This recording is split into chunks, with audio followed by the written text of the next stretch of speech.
एक लड़का एक महात्मा की कुटिया पर गया। नदी के किनारे महात्मा की कुटिया थी। वो लड़का बड़ा गरीब दीनहीन पहुंचा सवेरे सवेरे महात्मा की कुटिया पर, जाकर बैठ कर रोने लगा। महात्मा पूछे क्या हुआ?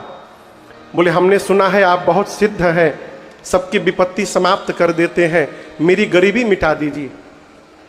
महात्मा बोले मैं खुद भीख मांग मांग के खाता हूं, मैं तेरी गरीबी क्या मिटाऊंगा, चला जा यहां से, कुछ नहीं मेरे पास। अब वो जाने का नाम है न ले, बोले मैं बिना लिए जाऊंगा नहीं। सवेरे से बैठा बैठा शाम का समय हो गया। महात्मा एकदम परेशान हो गए उससे। बोले ठीक है जा, पेड़ के नीचे एक चमकीला पत्थर पड़ा है, उठा के ले जा।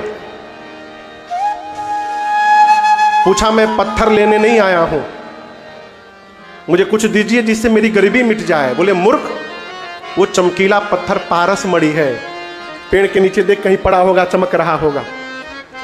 पूछा उससे क्या होगा? बोले उसको ले जाकर जिस लोहे से तू स्पर्श कराएगा वो लोहा तुरंत सोने का बन जाएगा। वो तो सुना तो नाचने लगा, दौड़ कर गया तो उसको पारस मणि मिला।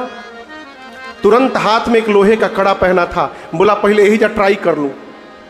जैसे स्पर्श कराया वो लोहे का कड़ा सोने का बन गया।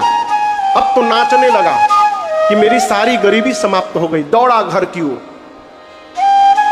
और सरकार अभी आधे रास्ते तक गया था, तब तक अचानक रुक के जितनी गति से घर की ओर दौड़ा था उसकी दुगनी गति से फिर कुटिया की ओर दौड़ा, फिर वापस दौड़ा कुटिया की ओर। और कुटिया में जाने के पहले वो जो पारस मणि था ना, उसको बीच नदी में फेंक दिया।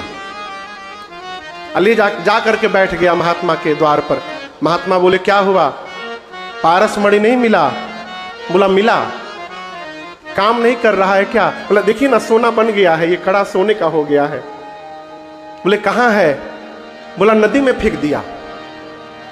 महात्मा बोले बड़ा मूर्ख है तू, पारस मणि को नदी में फेंक दिया? बोला नहीं, यदि उस पारस मणि को लेके चला जाता तो मूर्ख हो जाता। महात्मा बोले अब क्या लेने आया है? बालक बोला अब मुझे वो मणि चाहिए जिस मणि को प्राप्त करने के बाद आपने पारस मणि को पत्थर समझ के फेंक दिया था। मुझे वो मणि प्राप्त करना है, वो पारस मणि प्राप्त नहीं करना है। वो मणि है सत्संग।